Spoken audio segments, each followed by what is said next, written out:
சரி, okay. Next வந்து viruses, viroids, prion and lichen. இதெல்லாம் ஏன் செப்பரேட்டா கொடுத்துருக்காங்க? இது வரைக்கும் நம்ம வந்து 5 கிங்டம் கிளாசிபிகேஷன்ல Monera, Protista, Fungi, Plantae, Animalia இதெல்லாம் பார்த்துட்டோம். அப்ப இதெல்லாம் பார்த்து முடிச்ச பிறகும் ஆக்சுவலா இது என்ன ஞாபகம் வச்சுக்கோங்க, ஃபர்ஸ்ட் லிவிங் வேர்ல்டுனா இந்த உலகத்துல இருக்கக்கூடிய டைவர்சிட்டியை பத்தி சொன்னாங்க, அவ்வளவுதான். அதாவது பல்வேறு விதமான ஆர்கனிசம் இங்க இருக்குதுன்றத சொல்லியிருப்பாங்க லிவிங் வேர்ல்டுல. பயாலஜி கிளாசிபிகேஷன்ல அந்த ஆர்கனிசத்தை எப்படி கிளாசிஃபை பண்றது, how to classify all the organism. அப்படி பார்க்கும்போது ஆர்எச் விட்டேகருடைய கிளாசிபிகேஷன் எடுத்து நமக்கு ஆல்ரெடி சொல்லிட்டாங்க. அப்படி சொன்ன பிறகும் மீதி இந்த மாதிரியான வைரஸ், வீரியான், பீரியான், லைக்கன் இதெல்லாம் ஆர்எச் விட்டேகருடைய கிளாசிபிகேஷன்ல எங்கேயுமே மென்ஷன் பண்ணல. இருந்தாலும் நம்ம என்ன பண்ணணும், அதை படிக்கணும்ன்றதுக்காக இந்த லெசன்ல கொடுத்துருக்காங்க. சரியா? 5 கிங்டம் கிளாசிபிகேஷனுக்கும் இதுக்கும் சம்பந்தம் கிடையாது. அவர் மேபி எதுக்காக விட்டுருக்கலாம் அப்படின்னா, இவர் எதுலையுமே வைக்க முடியாத நிலைமையில தான் விட்டுருக்கலாம். சரியா? இது பிளான்ட்டும் இல்ல, அனிமலும் இல்ல, வேற மாதிரி புரோட்டிஸ்டாவிலையும் வராது, அந்த மாதிரி ஒரு கன்ஃபியூஷன்ல தான் இதெல்லாம் விட்டுருக்கலாமே தவிர வேணும்னே அவர் விடல. சரிங்களா? அப்ப எதெல்லாம் விட்டு போயிருக்கோ அதை நம்ம லாஸ்டா பார்க்கணும். சரிங்களா? இந்த பார்ட்ல இருந்து கொஸ்டின்ஸ் கண்டிப்பா வரும். ரைட்டா?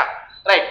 So in the 5 kingdom classification of Whittaker there is no mention of lichens and some acellular organism. அதாவது 5 kingdom classificationல எதை பத்தி அவர் சொல்லல அப்படின்னா லைக்கனை பத்தி சொல்லல. ஏன் சொல்லாம விட்டுருக்கலாம்? என்ன காரணமா இருக்கும்? லைக்கனை வந்து இவர் எங்கேயுமே சொல்லலையே. மோனிரா, புரோட்டிஸ்டா, ஃபங்கை, பிளான்ட், அனிமலியால எங்கேயுமே சொல்லலையே. ஏன்? என்ன காரணமா இருக்கும்? ஏன்னா நீங்க ஆல்கேவும் இதுல வாழுது, ஃபங்கையும் இருக்கு. என்ன டைப் ஆஃப் ஆல்கே வாழும் சொல்லு லைக்கன்ல? நீ சொல்லுமா, நீ சொல்லு, நீ தைரியமான ஆச்ச சொல்லு. என்ன டைப் ஆஃப் ஆல்கே லைக்கன்? இதான் லைக்கன் இமேஜின் பண்ணிக்கும். என்ன டைப் ஆஃப் ஆல்கே இதுல வாழும்? சிம்பயாட்டிக் அசோசியேஷன்னா லைக்கனே சிம்பயாட்டிக் அசோசியேஷன் தான். தமிழா இங்கிலீஷா பாப்பா? நீ இங்கிலீஷ் முடியும் தானே? ஒன்றும் பிரச்சனை இல்லை. சிம்பயாட்டிக் அசோசியேஷன் இதுதான் எக்ஸாம்பிள், லைக்கன் தான் எக்ஸாம்பிள்.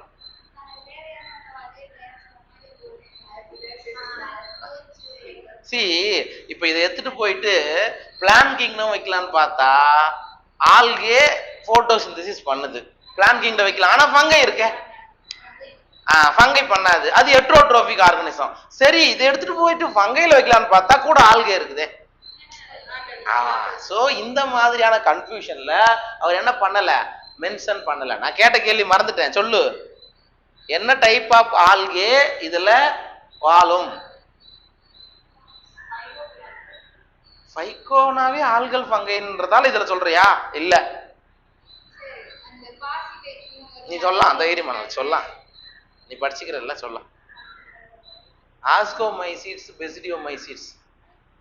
ஆஸ்கோமைசிட்ஸ், பெசிடியோமைசிட்ஸ் வகை 2 மட்டும்தான் லைக்கன்ல வாழும்.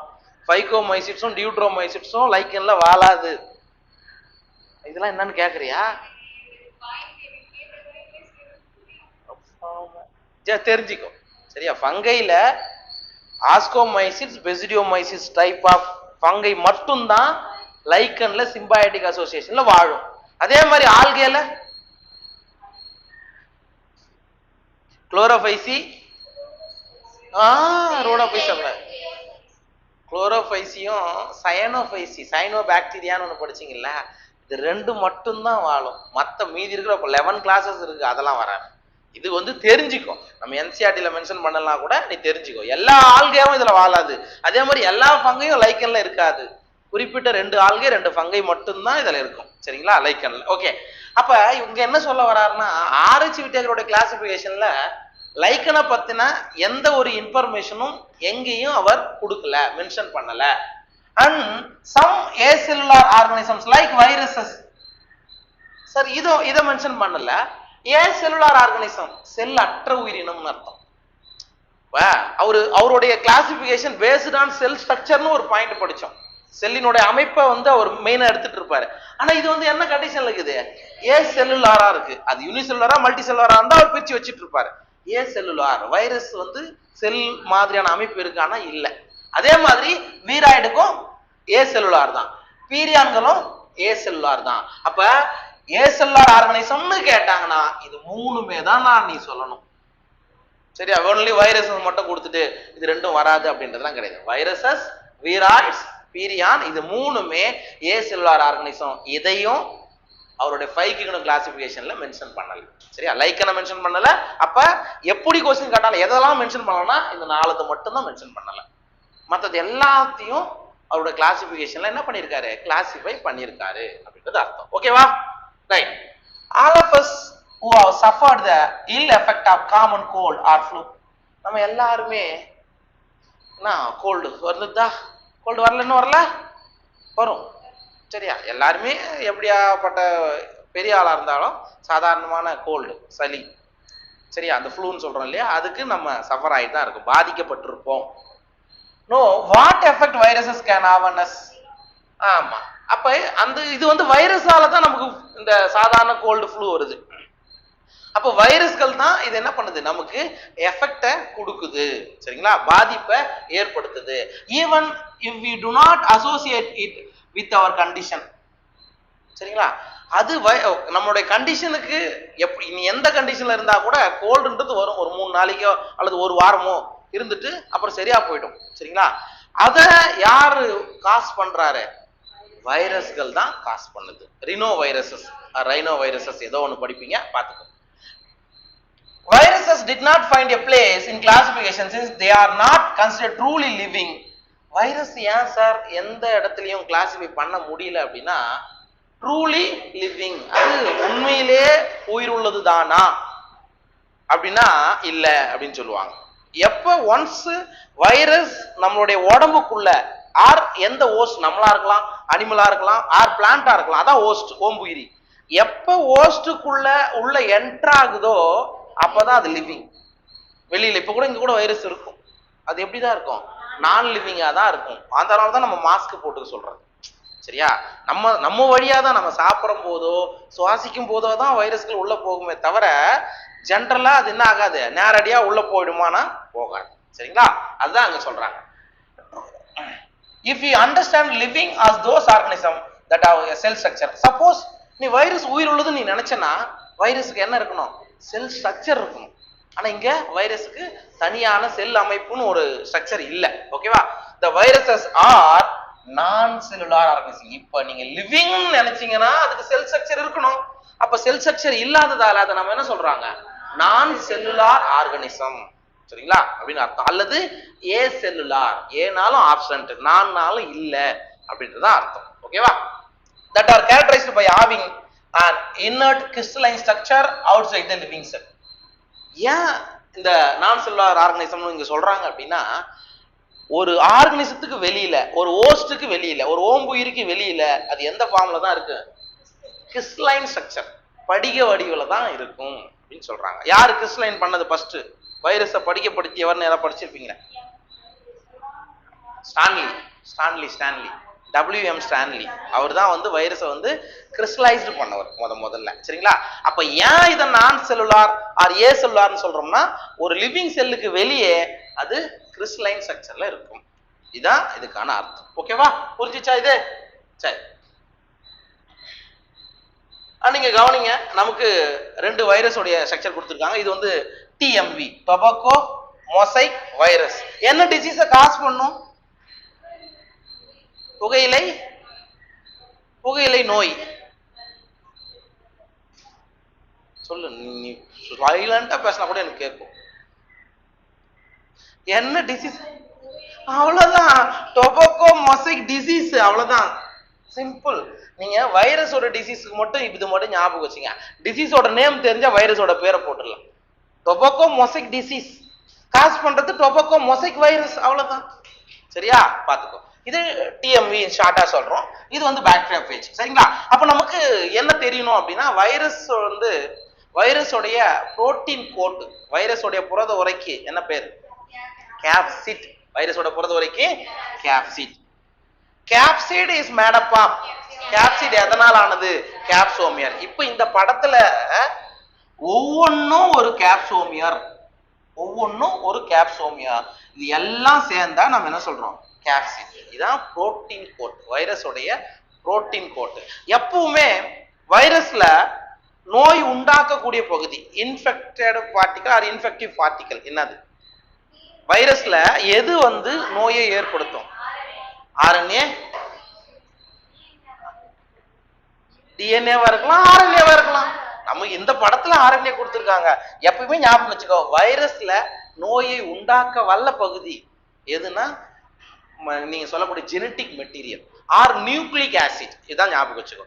நியூக்ளிக் அமிலம், அது டிஆக்சி ரிபோ நியூக்ளிக் அமிலமா இருக்கலாம், ஆர் ரிபோ நியூக்ளிக் அமிலமா இருக்கலாம். அதான் இங்க அர்த்தம். சரிங்களா? அப்ப இந்த ரெண்டு பாயிண்ட் தான் நமக்கு இங்க கொடுத்துருக்காங்க.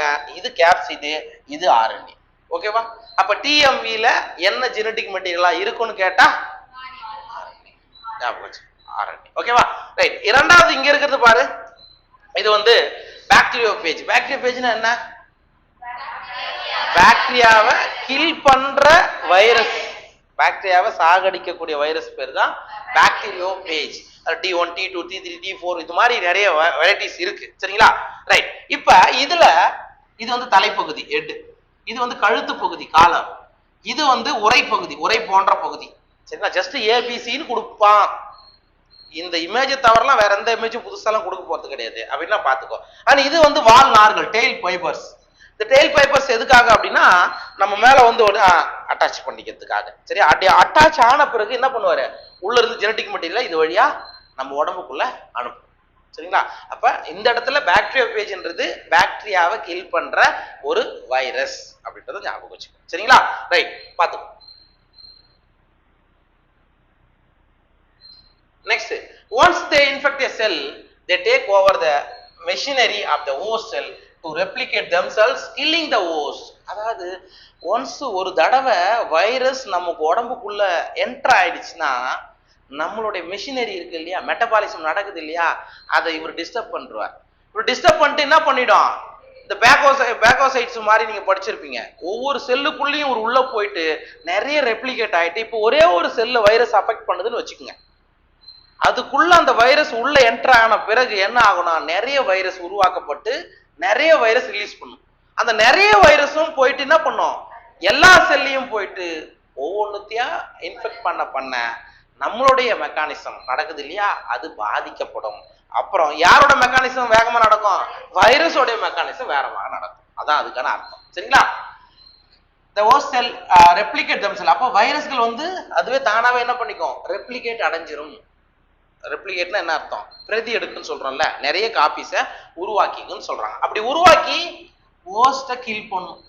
என் உடம்புல வைரஸ் வந்ததுன்னா வைரஸ் எண்ணிக்கை அதிகமாயிட்டு என்ன சாகடிச்சிடும். ஹோஸ்ட்னா நான்.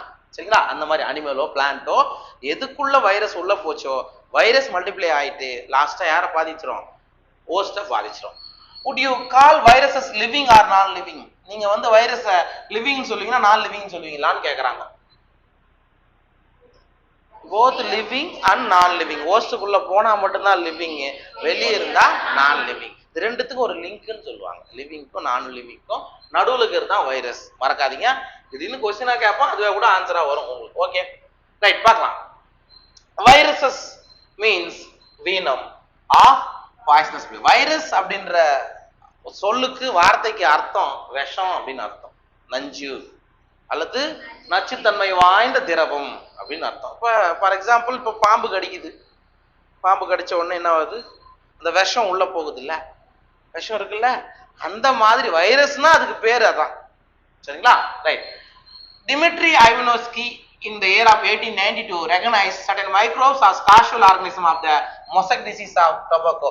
இந்த ஐவனோஸ்கி அப்படின்ற ஒரு என்ன பண்ணாரு, மொசைக் டிசீஸ்க்கு, சரிங்களா, மொசைக் டிசீஸ்க்கு காரணம் ஒரு வைரஸ் தான் அப்படின்றத அவர் கண்டுபிடிக்கிறார். சரிங்களா? Mosaic diseases of tobacco. டொபாக்கோல மொசைக் டிசீஸ், அதாவது பல்வண்ண நோய். மொசைக்னா என்ன அர்த்தம் தெரியுமா, மொசைக் போட்டுக்கிறாங்க அப்படின்னு சொல்லுவாங்க. மொசைக்னா பல colour, many colour or poly colour அப்படிதான் அர்த்தம் மொசைக்னா. சரிங்களா? So these were found to be smaller than bacteria because they pass through bacterial fruit filters. Sir, அவன் ஐவனோஸ்கி என்ன பண்றாரு, டொபாக்கோ மொசைக் டிசீஸ்னு ஒண்ணு கண்டுபிடிக்கிறாரு. அதுக்கு காரணம் வைரஸ் அப்படின்ற ஒரு முடிவுக்கு வராரு. அப்ப என்ன பண்றாரு, பாக்டீரியாவுடைய வடிகட்டி ஃபில்டர் நமக்கு தெரியல, ஒரு ஜல்லடை மாதிரி இருக்கும், அந்த ஜல்லடையில அந்த ஹோல்ஸுக்கு எது போக முடியுமோ அது மட்டும் தான் போக முடியும், மற்றது போகாது. அப்படிதானே? அப்ப அவர் என்ன பண்றாரு, பாக்டீரியல் ஃபில்டரை யூஸ் பண்றாரு. இது ஒரு ஃபில்டர்னு வச்சுக்கோ. இதுல என்ன என்ன என்ன மட்டும் ஃபில்டர் ஆயிடும், பாக்டீரியா போட்டீங்கன்னா கீழே வராது. ஜஸ்ட் ஒரு லிக்விட்ல பாக்டீரியா இருக்குதுன்னா பாக்டீரியா மேல நின்றுடும், மற்ற சப்ஸ்டன்சஸ் எல்லாம் கீழே வந்துடும். இவர் என்ன பண்றாரு, பாக்டீரியல் ஃபில்டரை வச்சு இந்த டொபாக்கோ மொசைக் டிசீஸை காஸ் பண்ணதுல இருந்து அந்த திரவத்தை எடுத்து போடும் போது வைரஸ்கள்லாம் என்ன ஆச்சு, கீழே கீழே வச்சுக்கிற பாத்திரத்துல வைரஸஸ் எல்லாம் வந்துருச்சு. அப்ப என்ன முடிவுக்கு வராரு அப்படின்னா, பாக்டீரியாவை விட வைரஸஸ் வந்து சின்னது, அதனாலதான் பாக்டீரியல் ஃபில்டர் வழியா ஊடுருவி இந்த பக்கம் வருது அப்படின்றத சொல்றாங்க. புரியுதா உங்களுக்கு? ரைட். அதுக்கு அடுத்தது இது வந்து டிமிட்ரி ஐவனோஸ்கி அப்படின்றது வந்து என்ன பண்றாரு, ஒரு சில மைக்ரோ ஆர்கனைசம் ஒரு டிசீஸை காஸ் பண்ணுது, டொபாக்கோ மொசைக் டிசீஸை, அது காரணம் வைரஸ் அப்படின்னு ஒரு முடிவுக்கு வராரு. அது பாக்டீரியாவோட சின்னது அப்படின்றத பாக்டீரியல் ஃபில்டரை வச்சு ஃபில்டர் பண்ணி பார்த்தாங்க. ஓகேவா? புரிஞ்சுச்சா? ரைட். அடுத்தது எம்டபிள்யூ பேஜரிங். இந்த இனிஷியல் கூட பாத்துங்க ராஜா, புரியுதா? எம்டபிள்யூவா, டபிள்யூஎம்மா, டபிள்யூஎம் ஸ்டான்லி, எம்டபிள்யூ பேஜரிங், இத கூட क्वेश्चंस வரும், பாத்துக்கோ. MW Beijerinck in the year of 1898 demonstrated that the extract of the infected plants of tobacco could cause infection in healthy plants and named the new pathogen virus. வைரஸ்னு பேர் வைக்கிறதுக்கு பேஜரிங் என்ன பண்ணியிருக்காரு அப்படின்னா, இப்போ ஒரு டொபாக்கோ பிளான்ட்டுக்கு நோய் வந்துருச்சு, அந்த பாய்சனஸ் லிக்விட் இருக்கு இல்லையா, அந்த திரவத்தை எடுத்து என்ன பண்றாரு, பக்கத்திலேயே இன்ஃபெக்ட் ஆகாத ஒரு டொபாக்கோ பிளான்ட்டுக்கு அதை தெளிக்கிறார். அப்படி தெளிக்கும் போது என்ன ஆகுதுன்னா, அந்த பிளான்ட்டுக்கும் அதே டிசீஸ் பரவுது. சரிங்களா? ஹெல்த்தி பிளான்ட்ஸுக்கும் அந்த அந்த பேத்தோஜன் வந்து டிசீஸை காஸ் பண்ணுது. அப்படி அந்த பேத்தோஜனுக்கு வைரஸ்னு பேர் வைக்கிறார். யாரு? பேஜரிங். அப்படியா? அண்ட் கால்டு அந்த ஃப்ளூயிடுக்கு பேர் என்ன சொல்றாங்கன்னா கண்டாஜியம் வைவம் ஃப்ளூயிடட். அப்ப பேஜ் கண்டாஜ், எப்படியாவது ஞாபகம் வச்சு, கண்டாஜியம் வைவம் ஃப்ளூயிட்னு. அப்படின்னா என்ன அர்த்தம்னா இன்ஃபெக்ஷியஸ் லிவிங் ஃப்ளூயிட், அதாவது தோய் தொற்று தன்மை வாய்ந்த உயிருள்ள திரவம் அப்படின்றதுதான் எதுக்கான அர்த்தம், கண்டாஜியம் வைவம் ஃப்ளூயிடம் அப்படின்னு சொல்றாங்க. ஓகே. அதுக்கு அடுத்து இன்னொரு சயின்டிஸ்ட் வராரு, WM Stanley. In the year of 1935 showed that viruses could be crystallized and crystals consist largely of proteins. அப்ப WM Stanley என்ன பண்றாரு அப்படின்னா 1935ல வைரஸை வந்து கிறிஸ்டலைஸ் பண்றார், படிக்கப்படுத்துறார். சரியா? அப்படி படிக்கப்படுத்தி பார்க்கும்போது அதுல மெஜாரிட்டியா எது இருக்குன்னு கண்டுபிடிச்சாரு, புரோட்டீன். வைரஸ்கள் வந்து அதான் நம்ம சொல்றோம், viruses are made up of protein. சரிங்களா? நிறைய புரதங்கள் இருக்குது அப்படின்றத ஒரு முடிவுக்கு வராங்க. they are inert outside their specific host cell. அதான் நம்ம சொல்றோம், ஒரு ஹோஸ்ட் செல்லுக்கு வெளியே வைரஸ் அந்த பார்ட்டிகல் இருக்குல்ல, ஹோஸ்ட் செல்லுக்கு வெளியில அது ஒரு படிக பொருள் தான், ஜஸ்ட் ஒரு இன்னர்ட்ஸ், ஒரு ஒண்ணுமே இல்லாதது தான். எப்போ ஹோஸ்ட் செல்லுக்கு உள்ள என்டர் ஆகுதோ அப்பதான் அது என்னவா மாறிடும், லிவிங்கா மாறும் அப்படின்றாங்க. Viruses R obligated parasite. இது ஒரு வாட்டி நீட் கொஸ்டின் பா. ஆப்ளிகேட்னா நான் சொன்னேன் கட்டாயமா போட்டுண்ணி, அவ்வளவுதான். அது கம்பல்சரி உள்ள போனா மட்டும்தான் அது டிசீஸை காஸ் பண்ண முடியும், அது அதோடைய ஜெனரேஷனை உருவாக்க முடியும். உள்ள போகலன்னா அந்த பார்ட்டிகல் அப்படியே தான் இருக்கும். சரி? அதனாலதான் வைரஸஸ் நம்ம என்ன சொல்றோம், ஆப்ளிகேட் பாராசைட், கட்டாய ஒட்டுண்ணி அப்படின்னு சொல்றோம். ஓகேவா? இது புரிஞ்சிச்சா இது வரைக்கும்? ரைட். அப்ப நம்ம பார்த்து இருக்கக்கூடிய சயின்டிஸ்ட் பேர்லாம் ஞாபகம் வச்சுக்கோ, பேஜரிங், WM Stanley, அப்புறம் டிமிட்ரி ஐவனோஸ்கி. சரிங்களா? இந்த 3 சயின்டிஸ்ட் பிளஸ் இயர் என்ன சொன்னாங்க அப்படின்றத ஞாபகம் வச்சுக்கோங்க. சரிங்களா? ரைட். எப்படியாவது ஞாபகம் வச்சுக்கோங்க, நீட்டை பொறுத்த மட்டும் சயின்டிஸ்டோடைய கேள்வி இல்லாம ஒரு கொஸ்டின் பேப்பர் இருக்கா?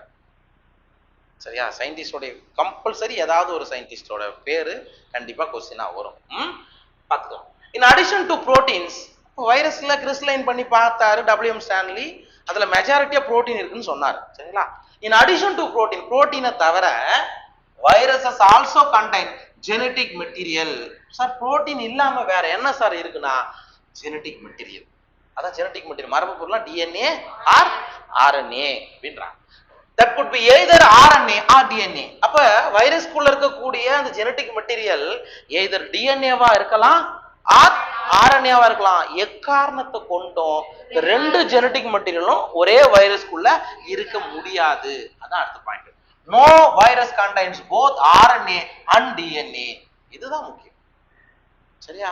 எந்த காரணத்தை கொண்டு ரெண்டு ஜெனடிக் மெட்டீரியலும் வைரஸ்க்குள்ள இருக்குன்னு சொல்லக்கூடாது, வராது, இருக்காது. அப்படி ஒரு வைரஸே இருக்காது. அதை ஞாபகம் வச்சுக்கோ. இது நீட்ல கேட்டிருக்காங்க, பாத்துக்கோ. Virus is a Nucleo protein. அப்படின்னா என்ன? Nucleic acid plus protein. இங்க தான் வைரஸ் வச்சுக்கப்பா. எஸ், இதான் வைரஸ். ஓகே, அப்ப வைரஸ்ல உள்ள இருக்கிறது தான் நியூக்ளிக் ஆசிட் அண்ட் இதான் புரோட்டீன். இது புரோட்டீன், இது நியூக்ளிக் ஆசிட். அப்ப ரெண்டுத்தையும் சேர்ந்தா நியூக்ளியோ புரோட்டீன். That's all. அதான் அங்க சொல்ல வராங்க. Okay, and the genetic material is infectious. இதுல எது சார் நோய் உண்டாக்குறது, டிசீஸ காஸ் பண்றது? உள்ள இருக்கக்கூடிய genetic material. It may be DNA or RNA. அது எது வேணா இருக்கலாம். ஆனா புரோட்டீன் போயிட்டு டிசீஸ காஸ் பண்ணல வைரஸ்ல. சரி, அது பீரியான்ல வரும்போது தான் புரோட்டீன் இன்ஃபெக்ஷஸா இருக்கும். வைரஸ்ல ஜெனடிக் மெட்டீரியல் தான் நோயை ஏற்படுத்துது அப்படின்றத ஞாபகம் வச்சுக்கோ. சரிங்களா? In general, viruses that infect plants have single stranded RNA. இந்த அண்டர்லைன் பண்ணிக்கோ. ஸோ வைரஸ் வந்து ஒரு பிளான்ட் டிசீஸ் காஸ் பண்ணுது. பிளான்ட்ல டிசீஸ் காஸ் பண்ணுதுன்னா அங்க ஜெனடிக் மெட்டீரியல் யாருங்க? ssRNA கொடுப்பாங்க. ஆமா, ssRNA, single standard RNA. And viruses that infect animals are either single or double stranded RNA. அனிமலுக்கு சிங்கிளாவும் இருக்கலாம், டபுள் ஸ்டாண்டர்டாவும் இருக்கலாம். அதாவது dsRNA இன் அனிமல்ஸ். பிளான்ட்டுக்குன்னா ஒன்லி சிங்கிள் ஸ்டாண்டர்ட் RNA அப்படின்றது ஞாபகம் வச்சுக்கோ. அனிமல்ன்றது ஸ்பெஷல். சிங்கிள் ஸ்டாண்டர்டாவும் இருக்கலாம், டபுள் ஸ்டாண்டர்டாவும் இருக்கலாம். ஓகேவா? Or double standard DNA also, அதையும் ஞாபகம் வச்சுக்கோ. அப்போ அனிமல் வைரஸஸ்ல மோஸ்ட்லி DNA தான் நம்ம ஜெனடிக் மெட்டீரியலா படிப்போம். பிளான்ட் வைரஸ்ல RNA தான் ஜெனடிக் மெட்டீரியலா படிப்போம். சரிங்களா? அண்ட் ஸ்பெசிபிக்கா நீங்க பார்க்கும்போது ஃபார் எக்ஸாம்பிள் HIV வைரஸ் இருக்கும். சரியா? HIV வைரஸ்ல எது ஜெனடிக் மெட்டீரியலா இருக்கும் தெரியுமா? மோஸ்ட்லி நம்ம என்ன சொல்றோம்? அனிமல் வைரஸ்னா DNA இருக்குன்னு சொல்றோம். அது ஒரு எக்ஸெப்ஷனல் கேரக்டர். புரியுதுங்களா? அப்ப நமக்கு இந்த இடத்துல என்ன வேணும்? பிளான்ட் வைரஸஸ்னா சிங்கிள் ஸ்டாண்டர்ட் RNA. அது மட்டும் தான். இதை மட்டும் நீ ஞாபகம் வச்சுக்கோ. மற்றது அனிமல்ல வந்தா அது சிங்கிள் ஸ்டாண்டர்டாவும் இருக்கலாம், டபுள் ஸ்டாண்டர்டாவும் இருக்கலாம், RNAவும் இருக்கலாம், DNAவும் இருக்கலாம். அனிமலுக்கு, பிளான்ட்டுக்கு மட்டும் சிங்கிள் ஸ்டாண்டர்ட் RNA வைரஸ். அதை மட்டும் ஞாபகம் வச்சுக்கோ. ஓகே. அண்ட் பாக்டீரியல் வைரஸஸ், இதுதான் நம்ம பாக்டீரியா பேஜஸ் நம்ம சொல்றோம். பாக்டீரியாவை காஸ் பண்ண டிசீஸை காஸ் பண்ணக்கூடிய வைரஸ் பாக்டீரியாவில் யாருன்னா bacteria page. Okay. Viruses that infect the bacteria are usually double stranded DNA virus. இந்த இடத்துல நாம வச்சுக்கோ. பாக்டீரியா பேஜ்ல எது ஜெனடிக் மெட்டீரியலா இருக்கும்? Double standard DNA. Okay. The protein code called capsid, நான் ஏற்கனவே சொன்னேன். வைரஸ் உடைய புரோட்டீன் கோட்டுக்கு பேரு capsid அப்படின்னு சொல்றோம். Made up of small subunits called capsomer. அப்ப capsidன்றது புரோட்டீன் கோட்டு. அது எதால் ஆனது? capsomer. நிறைய capsomer யூனிட்லாம் ஒண்ணா சேர்ந்தாதான் கேப்சிட் அப்படின்னு நம்ம சொல்லுவோம். சரிங்களா? protects the nucleic acid. அப்ப இந்த கேப்சிட்டோடைய வேலை என்ன? புரோட்டீன் கோட்டோடைய வேலை என்ன? உள்ள இருக்கக்கூடிய நியூக்ளிக் ஆசிட்டை என்ன பண்ணுது? ப்ரொடெக்ட் பண்ணுது, பாதுகாப்பது தான் அதனுடைய வேலைன்னு சொல்றாங்க. These capsomeres are arranged in helical or polyhedral geometric forms. ஹெலிக்கல்னா நம்ம இப்ப பாத்தீங்கல்ல, இப்ப பனானா ஷேப்ல இருந்தது இல்ல,